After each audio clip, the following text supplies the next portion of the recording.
이 시간 다 함께 기도하시겠습니다. 할렐루야. 주님 감사합니다. 오늘도 귀한 날 우리에게 허락하시며 주님의 말씀과 사랑으로 우리를 붙들어 주시니 감사합니다. 찬양하며 나아갑니다. 우리의 마음을 주장하시고 믿음으로 승리케 하여 주시옵소서. 예수님의 귀하신 이름으로 기도합니다. 아멘. 예, 함께 찬양하겠습니다. 내가 주인 삼은 모든 것 내려놓고 찬양합니다.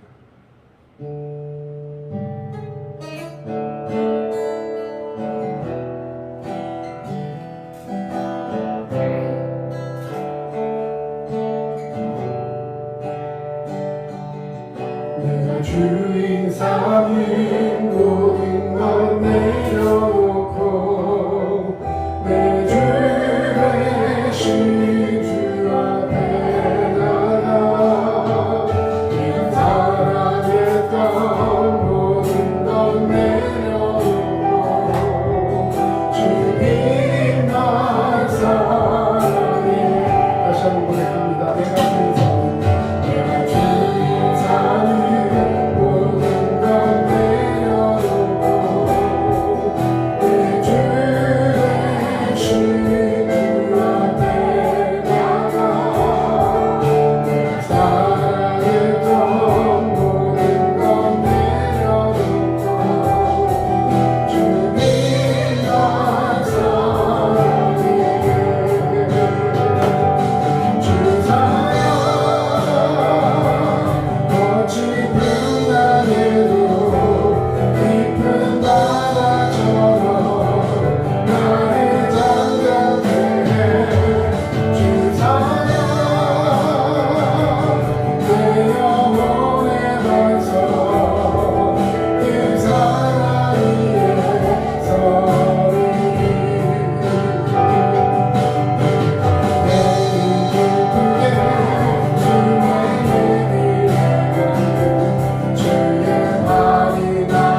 예를 지켜주셔서 감사합니다. 아멘. 두드림 교회 모든 성도님들께서 건강하게 해주세요.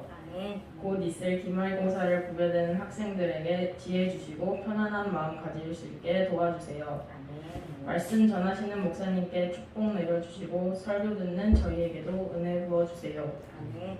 예수님의 이름으로 기도드립니다. 아멘.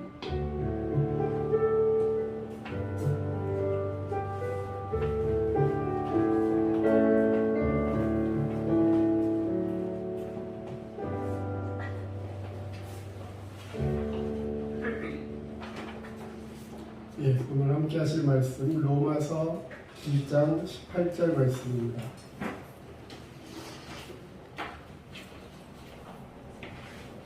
예, 로마서 1장 18절 말씀.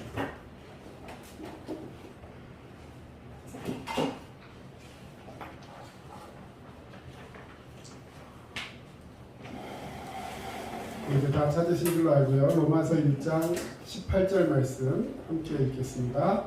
사람들의 모든 경건하지 않음과 불의에 대하여 하늘로부터 나타나나니.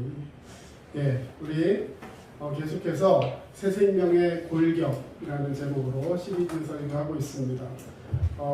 전에 우리 죄에 대해서 또 그 앞에서는 기독교와 다른 어떤 종교들과의 차이 이런 것들에 대해서 나타내고 있는데요. 오늘 시간에는 죄란 무엇인가, 이 죄에 대한 부분. 그러면 이 믿음을 이야기할 때, 기독교에서 믿음을 이야기할 때 이 죄에 대한 부분을 설명하지 않고서는 이 모든 것을 정확하게 이해할 수가 없습니다. 자, 오늘 교재 여러분들 잘 보시고요. 자, 오늘 보면 제일 처음에 빠삐용이라는 그 영화의 예화를 들어놨습니다. 젊은 친구들은 잘 모르는 영화일 수도 있는데요. 굉장히 오래된 영화입니다. 혹시 이 영화 보시거나 제목이라도 알고 계신 분 있습니까? 네, 알고 계시죠? 네, 연식이 됐다는 거죠. 네. 자, 이 빠삐용이라는 영화는요, 어떤 한 사람이 무고한, 다시 말해 죄가 없는데, 자기가 생각했을 때는 죄가 없는데, 하여튼 감옥에 갇혔어요. 그런데 그 감옥도 일반 감옥이 아니라 도저히 탈옥할 수 없는 외딴 섬에다가, 이 절벽에다가 이 교도소를 지어놓고, 거기서 사람들을 투옥하고 교화시키는 그런 감옥이었습니다. 자, 그래서 그곳에 가서 이제 강제 노동을 하고 여러 가지 어려움 속에서 나는 죄인이 아니다. 나는 누명을 벗어야 된다. 막 이렇게 아무리 강조를 해도 사람들이 그걸 믿어주지 않고 결국에는 이 사람은 자유를 향한 갈망 때문에 탈옥을 시도합니다. 그런데 탈옥을 하려고 보니까 뭐 땅굴을 팔 수도 없고 보니까 밖으로 이렇게 그 담장을 넘어 나가도 그 밖에 엄청난 낭떠러지가 있는 거예요. 절벽이 있고 그 앞에는 파도가 치는 망망대해인데 그 망망대해에서 파도가 절벽적으로 칩니다. 그러니까 내가 여기서 뛰어도 이렇게 밖으로 나가는 게 아니라 절벽적으로 계속 파도가 부딪히기 때문에 거기서 살아남을 확률이 거의 없겠다. 막 이런 두려움 속에서 있다가 결국에는 나중에는 거기서 이렇게 탈옥을 하면서 이렇게 자유를 하는 그런 것인데요. 이 여러 번의 실패를 거듭한 끝에 드디어 이 탈출에 성공하여 표류하다가 남아메리카에 이르러서 이제 자유인으로 여생을 보내게 됩니다. 이제 자유를 얻었어요. 그런데 어느 날 밤에 꿈에서 환상을 보게 돼요. 꿈인지 뭔지 정확하게 알지 못할 정도로 생생하게 이게 다가오는데요. 그때 재판관들이 빠삐용을 향해서 너는 죄인이다 라고 집중 공격을 하는 꿈을 꾸게 됩니다.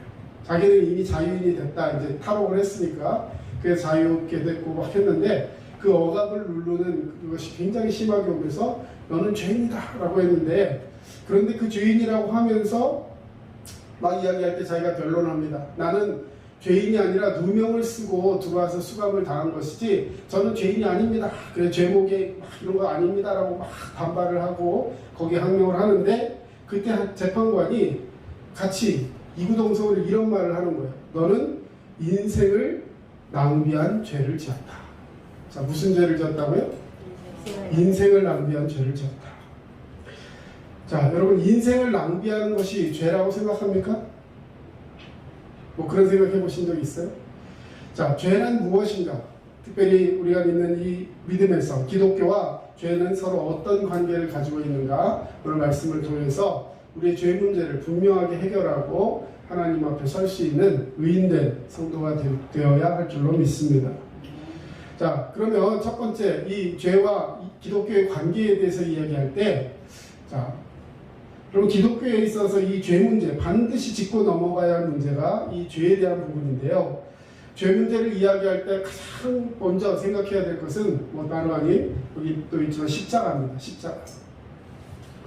여러분 십자가 사건은 하나님의 아들이신 예수 그리스도가 인간의 죄를 대신하여 하나님께 벌을 받고 죽으신 일입니다. 그러므로 인간의 죄를 깨닫지 못하고는 십자가를 이해할 수 없습니다. 자, 십자가를 깨닫지 못하고는 무슨 죄를 깨닫지 못한다고요? 인간의 죄를, 자, 인간이 죄를 지었는데 그 죄를 대신해서 십자가에 달려 죽으셨기 때문에 십자가를 알지 못하고서는 인간의 죄를 이해할 수가 없다는 것이죠. 또한 십자가를 깨닫지 못하고서는 기독교의 진리도 알 수가 없습니다. 왜냐하면 예수 그리스도와 십자가의 기독교 핵심 진리가 그 십자가 그리고 예수 그리스도 이것이 아주 핵심이기 때문에 십자가를 알지 못하고서는 기독교의 진리를 깨닫는데 그 첫걸음이 되는 그 십자가를 알지 못하고는 기독교의 진리를 알 수 없다는 것이죠. 자, 이런 맥락에서 이 기독교에서 가장 먼저 가르치는 그 핵심 가치가 또한 회개에 있습니다. 회개. 마태복음 4장 17절 말씀을 보겠습니다. 같이 읽습니다. 시작. 이때부터 예수께서 비로소 전파하여 이르되 회개하라 천국이 가까이 왔느니라 하시더라. 자, 마태복음에 예수님께서 처음으로 공생애를 시작하면서 하신 말씀의 첫 목소리가 회개하라는 것이었어요. 그럼 또 침례 요한이 광야에서 외치면서 사람들에게 한 말이 회개하라 천국이 가까웠다. 그래서 이 믿음을 이야기할 때 가장 먼저 해결해야 되는 부분이 바로 우리 죄에 대한 부분이라는 것입니다. 자, 회개라는 것은 무엇일까요? 회개란 죄를 깨닫고 죄의 삶에서 돌이키는 것입니다. 자, 죄라는 것에는 여러 가지 어원의 단어들이 있지만 우리 그 다음에 이 죄란 무엇인가 라고 하면서 여러분 유인물에 헬라어를 하나 써놨어요. 알파라는 단어로 시작하는 거기 위에 이 정관사 하가 붙어서 하마르티아라는 단어인데요. 이게 뭐냐면 화살을 쏠 때 관역이 있습니다. 중심에 관역이 있는데 화살 그 관역에 제일 중심을 맞추면 우리 양궁에서 골드 10점 만점 딱 맞는 것을 골드라고 하는데 화살을 쏠 때는 관역을 향해 쏘게 되어 있습니다. 그런데 쏜 화살이 관역을 뭐 6점, 7점, 뭐 5점, 4점까지 있나요? 하여튼 그 관역을 다 벗어나서 관역 밖으로 휙 지나가는 것. 다시 말해 목표가 있으면 그 목표를 지나서 다른 곳으로 가는 것을 죄다, 하마르티아라는 말이 그런 어원의 뜻을 가지고 있습니다. 다시 말해 원점, 내가 가야 하는 목표가 있는데 그 관역을 지나쳐서 내 마음대로 가는 것, 이것이 죄라는 말로 이해할 수 있는 것입니다. 현대를 살아가는 일반인들의 죄에 대한 생각이나 개념은 사람들마다 조금씩 다를 거예요. 우리 여기 앉아 계신 우리 성도님들에게 여쭤봐도 죄는 각각의 기준에서 뭔가 조금씩 다를 거예요. 뭐 한번 물어보겠습니다. 살인이 죄예요, 아니에요? 살인은 죄가 아니다라고 생각하는 사람은 굉장히 문제가 있는 사람이죠. 네. 자, 거기에는 다 동의할 거예요. 사람 죽이면 안 되죠. 자, 그런데 좀 민감한 얘기지만 예를 들어서 요즘 같이 뭐 사람들이 개방적이고 막 이렇게 됐을 때 남녀끼리 결혼도 하지 않았는데 서로 즐겁고 뭐 하는 관점에서 예를 들어 무슨 성적인 그런 관계를 갖는다거나 이런 것을 그럼 죄라고 생각하십니까? 죄가 아니라고 생각하십니까? 그건 큰 죄는 아닌데. 큰 죄는 아닙니다. 네, 가장 연령이 높으신 우리 집사님이 큰 죄가 아니라고 하니까. 네, 여러분 옛날에 예를 들어서 자 조선시대, 조선시대까지 갈 것도 없고 60년대, 70년대에 동네에 처녀가 외간 남자를 만났다. 죄예요, 아니에요? 이거 엄청난 일인 거예요. 동네에 만약에 그런 일이 벌어지고 하면 막 이렇게 뭐라고 하더라? 하여튼 막 동네를 돌아다니면서 돌을 맞고 막 그랬다 그래요. 옛날에는 그랬지. 옛날에 그랬는데 지금은 죄가 아니다. 지금은 그거 죄가 아니요. 와, 아주 개방적이신 목사님 계시는데. 죄가 아니요. 옛날에는 네. 그랬지. 자, 또 어떤 사람들은 개인의 취향이나 선택이라고, 예? 요즘 같은 경우에, 예, 그래 뭐 그러잖아요. 예, 아이들 결혼할 때 요즘은 아주 그런 얘기를 공공연히 하는 분들이 있어요. 아기는 선택이다. 말하자면 혼수로 가져가는 거다. 뭐 이런 식으로 얘기할 정도로 굉장히 그런 어떤 부분에 있어서 개혁적인 그런 생각을 가지신 분들이 많이 있습니다. 자, 그런데 중요한 사실은 죄의 근본적인 개념과 기준이 이렇듯 사람마다 다르다면 여러분 그것이 문제가 되지 않을까요? 예를 들어 법의 잣대로 바라봤을 때 나는 이게 죄라고 생각하지 않아 라고 했는데 다른 사람은 이걸 죄라고 생각해요. 자, 그러면 뭐 투표로 정하겠어요? 어떻게 정하겠어요? 그렇게 되면 안 되겠죠. 그러니까 분명히 법에도 기준이 있고 합니다. 그런데 그 기준은 금방도 말씀하셨듯이 사회적 통념이나 그 시대적인 상을 반영해서 혹은 나라나 지역의 감정에 따라서 다 다를 수가 있어요. 그런데 정말로 중요한 것은요, 성경이 분명하게 그 죄에 대한 잣대를 기록하고 있다는 거예요. 시대를 떠나서, 환경을 떠나서, 나라를 떠나서 분명하고 명백한 기준을 성경이 제시하고 있다는 것입니다. 죄에 대한 절대적인 기준이 있다는 것입니다. 그것이 중요한 이유는 하나님께서 인간을 심판하실 때는 그 죄의 기준을 가지고 우리를 판단하신다는 거예요.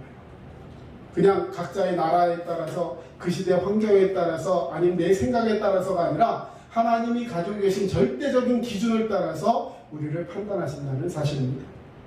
그렇다면 하나님은 무엇을 죄라고 말씀하고 계십니까? 먼저 하나님은 죄란 하나님의 법을 어기는 것이다 라고 말씀하셨어요. 자, 죄는 먼저 뭐라고요? 하나님의 법을 어기는 거예요. 요한일서 3장 4절 말씀 보시면, 자, 3장 4절입니다.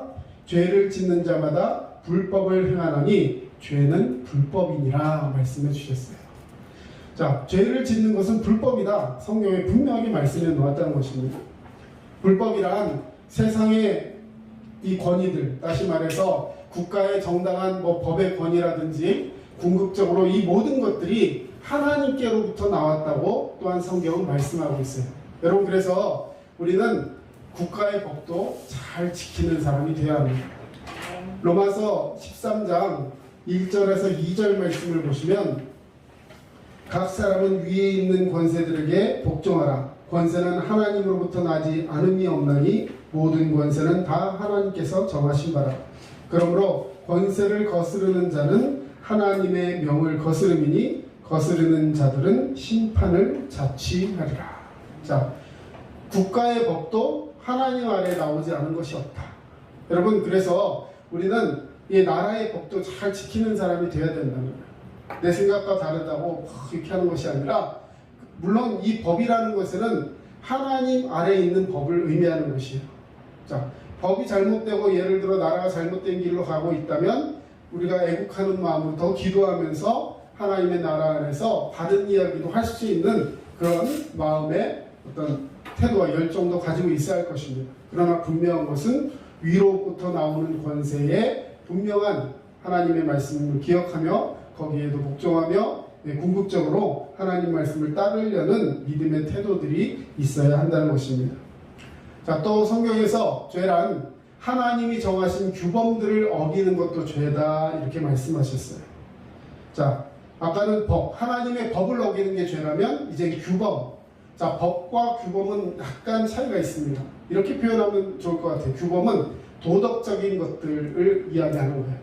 법은 뭐 이거 하면 된다 안 된다 딱 정확하게 얘기한 법이라면 규범은 지켜야 할 것, 뭐 이렇게 표현될 수 있겠습니다. 인간의 하나님을 향한 이 피조물의 의무와 인간들 사이에서의 도덕적인 규범이 있습니다. 그래서 하나님께서 우리 인간을 만드셨을 때 우리의 내면에 이러한 도덕적인 기준을 심어주셨는데 우리는 이것을 뭐라고 표현하느냐? 양심이라고 불러요.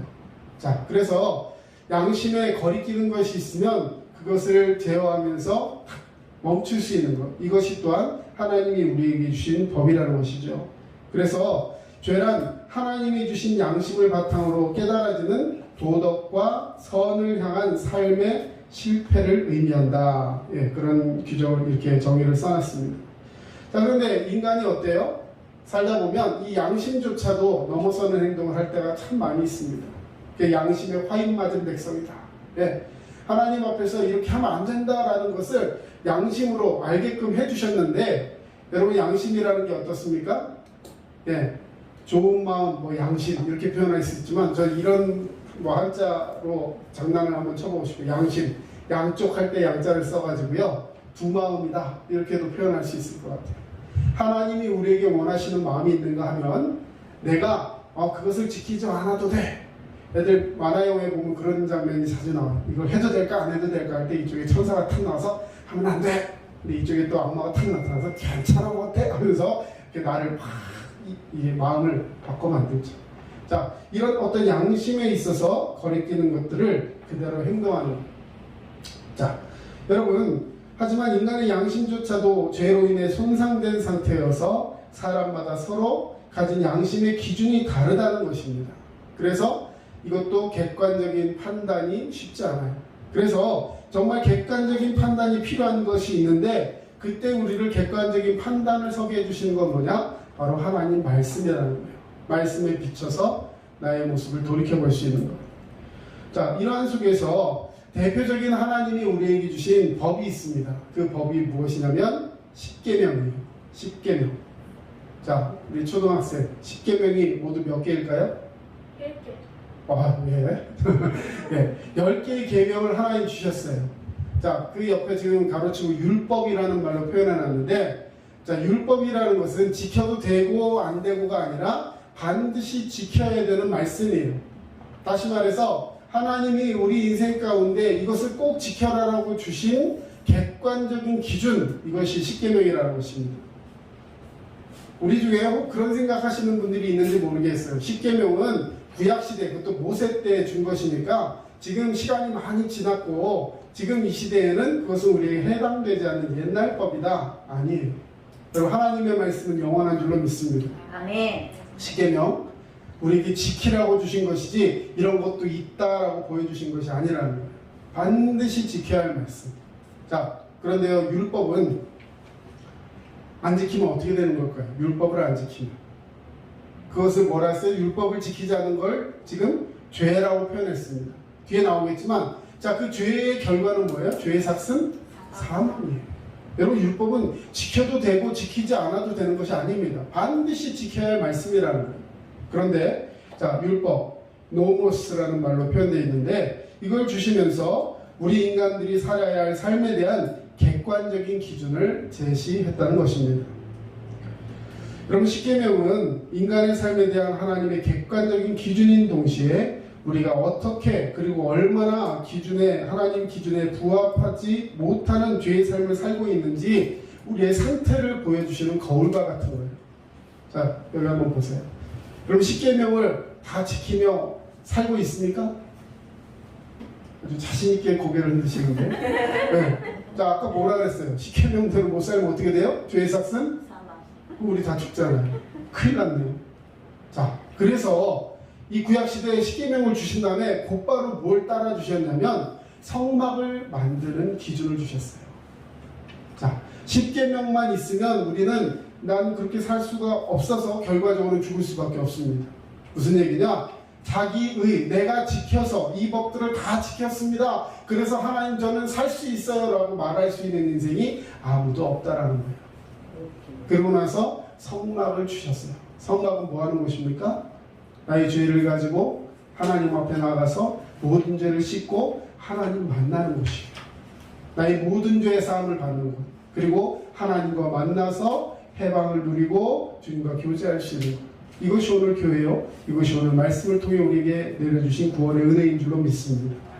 그래서요, 여러분, 십계명과 반드시 따라오는 그 성막이 있었던 것처럼 오늘 우리의 죄를 깨닫게 하시고 그 가운데 예수 그리스도의 십자가 없이는 나에게 구원이 없다는 것을 분명히 알게 하고 예수 그리스도를 따라가며 그분 앞에서 나의 모든 죄를 내려놓고 주님을 나의 구주로, 예수 그리스도를 나의 구주로 영접하는 믿음의 역사의 사건이 일어나야 할 줄로 믿습니다.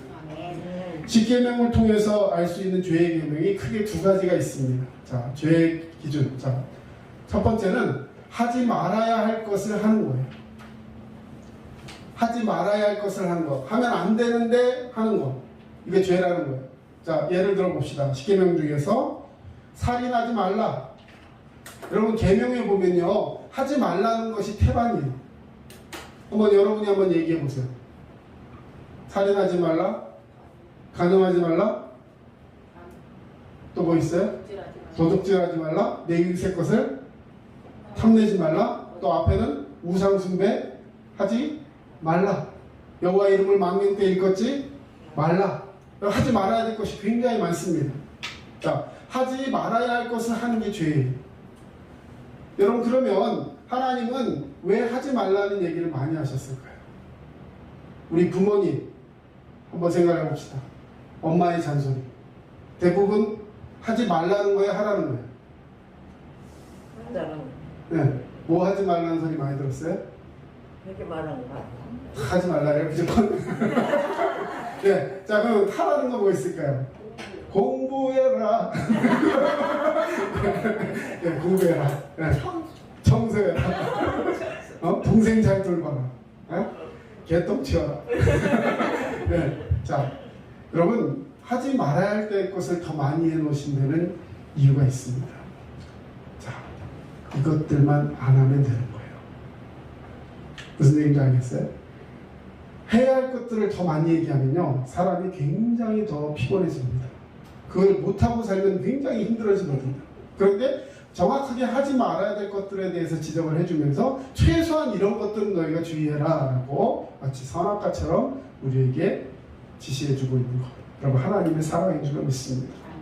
살인하지 말라, 간음하지 말라, 도둑질하지 말라, 내 이웃의 것을 탐내지 말라, 여호와 이름을 망령되이 일컫지 말라. 하지 말아야 될 것들을 하는 것이 죄입니다. 자, 반대로 해야 할 것들을 하지 않는 것 뭐 있을까요? 안식일을 거룩히 지켜라. 여러분, 그냥 주일날 교회 와서 앉아있다 가라, 이게 안식일의 의미가 아니에요. 안식일을 거룩히 지킨다는 말에 여러분 초점을 맞추십시오. 거룩히, 어떻게 하면 거룩히 지킬까요? 그 주체가 하나님이셔야 한다는 거예요. 내가 주일을 성수하고 믿음으로 살아가는 그 주체가 내가 요거 안 하면 내가 벌받지, 내가 요거 안 하면 사업이 어떻게 될까, 요거 안 하면 혹시 무슨 불이익이 오지 않을까, 대부분의 사람들 마음속에 그런 생각이 있어서 그냥 무서움에 어쩔 수 없이 그냥 지나가는 그런 식으로 주의를 지켜요. 그나마도 참 감사한 거예요. 요즘 코로나 시기로 인해서 많은 사람들이 온라인 예배로 전환하면서 말이 온라인이지 집에서 틀어놓고 그냥 있는 사람도 있고요, 아예 틀지도 않는 사람도 있고, 누가 물어보면 그래도 나는 여전히 뭐예요? 그리스도인이에요. 요즘 정말 많은 사람들이 신앙이 위협받고 있는 시대를 우리가 살아가고 있습니다. 여러분, 하나님의 말씀은 우리의 삶을 주도적으로 인도하시고 역사하시는 줄로 믿습니다. 그 말씀 앞에 순종하며 살아가는 것, 이것이 오늘 주님이 우리에게 원하시는 말씀이라는 것. 그래서 모든 사람이 죄를 지었고 또 죄를 지으며 살고 있어요. 자, 근데 그 제일 마지막 부분에 이런 얘기를 써놨습니다. 또한 죄 중에 가장 근본적이고 커다란 죄가 뭐냐는 거예요. 여러분, 이런 것들 다 굉장히 중요한 죄지만 정말로 중요하고 가장 커다란 죄는 하나님을 알려고 하지도 않고 또 그분을 영화롭게 하지 않는 것, 이것이 가장 큰 죄라는 것입니다. 여러분, 거기 좀 긴 문장인데요, 우리 로마서 1장 18절에서 23절 말씀을 제가 한번 읽어보겠습니다. 하나님의 진노가 불의로 진리를 막는 사람들의 모든 경건하지 않음과 불의에 대하여 하늘로부터 나타나나니 이는 하나님을 알만한 것이 그들 속에 보임이라. 하나님께서 이를 그들에게 보이셨느니라.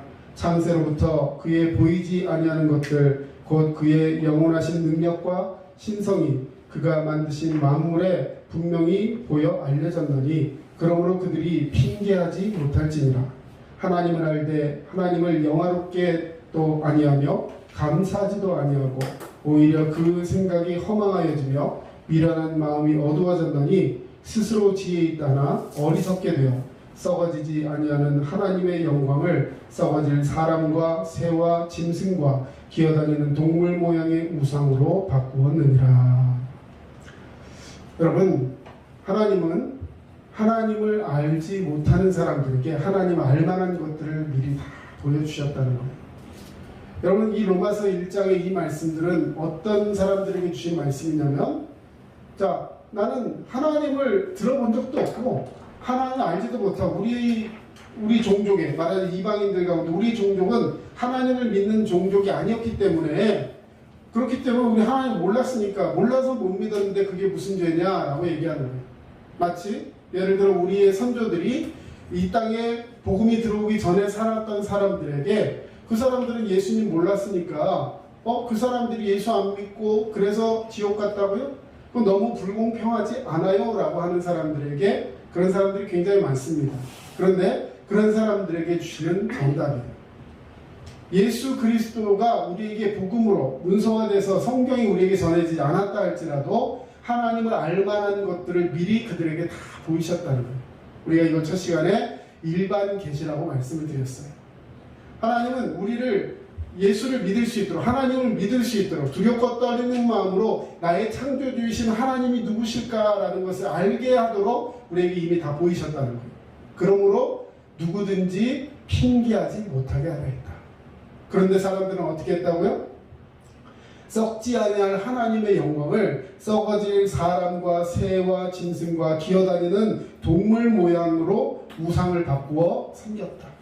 하나님을 믿지 아니하고 하나님 섬기지 아니하고 그것을 사람이나 동물이나 새 형상 이런 것들로 만들어가지고 우상 숭배하며 그것이 마치 진리인 것처럼 하며 하나님을 떠나는 것에 아주 주도적인 죄를 지었다는 거예요. 가장 큰 죄는 하나님을 믿지 않는 죄입니다. 하나님을 알려고 하지도 않았대요. 또 하나님을 두려워하지 않는 인간의 교만을 보이셨다는 사실입니다. 다시 말해 하나님을 향한 인간의 무지와 하나님의 존재의 영광을 무시한 것, 이것이 인간의 죄라는 거예요. 무지와 무시. 하나님 알지 못하고 알면서도 무시하는 것. 여러분, 사실 굉장히 이거 큰 죄입니다. 예를 들어서 집에서 아빠가 예를 들어 자식들에게 뭔가를 참 좋은 것을 주고 최선을 다해 살아가려고 하는데 아빠의 사랑을 알지도 못하고 또 그 사랑을 알면서 무시해버려요. 인간적으로도 나 몰라라고 무시하면 기분이 나쁜데, 나를 구원해 주시는 하나님을 몰라라 하고 알면서도 무시한다? 여러분, 이것은 큰 죄입니다. 자, 그렇다면 그 죄의 결과는 무엇이냐는 거죠. 여러분, 죄를 통해서 우리는 하나님으로부터 멀어지게 되었습니다. 죄 때문에 결국 하나님과 멀어지는 거예요. 이사야서 59장 2절에 보면 오직 너희 죄악이 너희와 너희 하나님 사이를 갈라놓았고 너희 죄가 그의 얼굴을 가리어서 너희에게 듣지 아니하시게 함이니라. 자, 죄가 있으면 결국 사망의 상태에 이르게 된다는 것입니다. 자, 우리 너무나도 잘 알고 있는 말씀 한번 보겠습니다. 로마서 6장 23절 같이 읽습니다. 죄의 삭은 사망이요 하나님의 은사는 그리스도 예수 우리 주 안에 있는 영생이니라. 아멘. 여러분, 이 말씀 꼭 기억하세요. 죄를 지으면 죽습니다.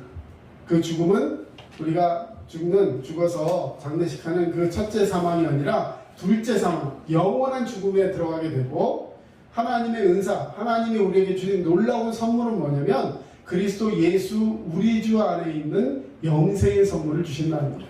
예수 그리스도로 말미암아 영원한 삶을 사시기를 주의 이름으로 축원합니다.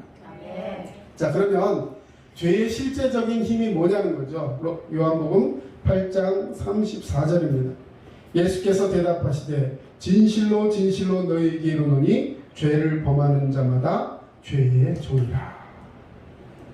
자, 죄를 짓고 그래서 죽을 수밖에 없고 나중에 끝나면 그 결과가 죽음이다. 여러분, 이게 다가 아니라는 거예요. 죄를 짓고 나면 죄의 종으로서 평생을 살다가 마지막에 둘째 사망에 이른다는 거예요. 너무나 무서운 말씀입니다. 여러분, 하나님께서 오늘 우리에게 말씀하시는 것은 예수님은 인간이 죄를 지으면서 죄의 종, 즉 노예가 되었다라고 말씀하셨습니다.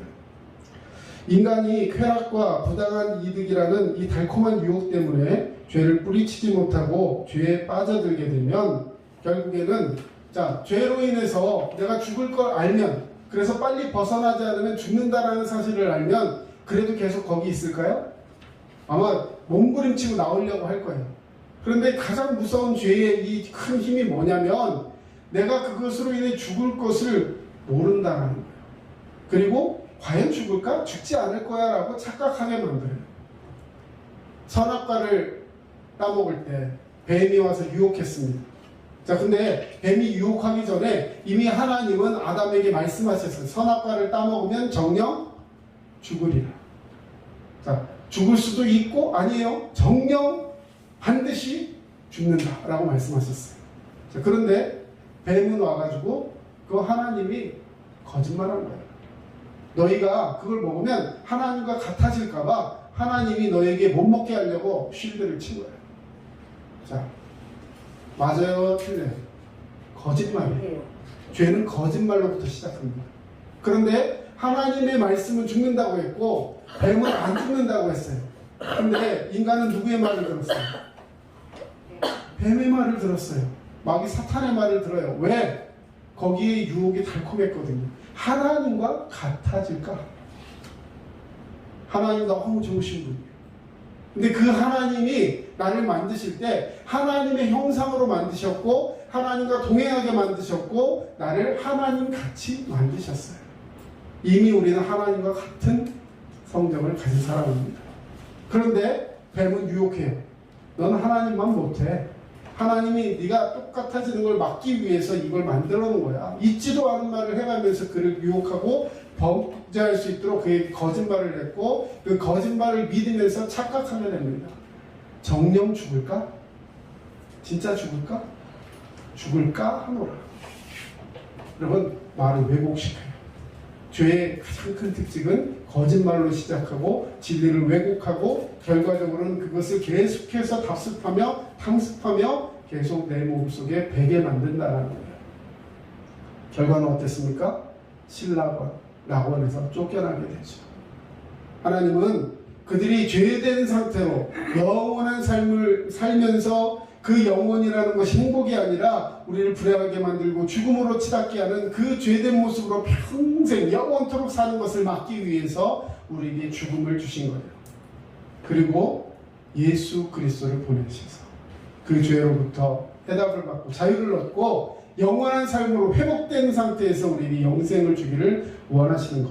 다시 말해 어떤 의미에서는 그 죽음조차도 하나님께서 우리에게 주신 사랑의 의미라는 것이죠. 여러분, 하나님께서 우리를 사랑하시는 줄로 믿습니다. 아멘. 그래서 예수님은 죄의 힘에 인간이 지배당하는 노예 상태라고 말씀하셨어요. 처음에는 내가 죽음을 선택했지만 결국은 죄가 나를 노예처럼 끌고 다니게 된다는 것입니다.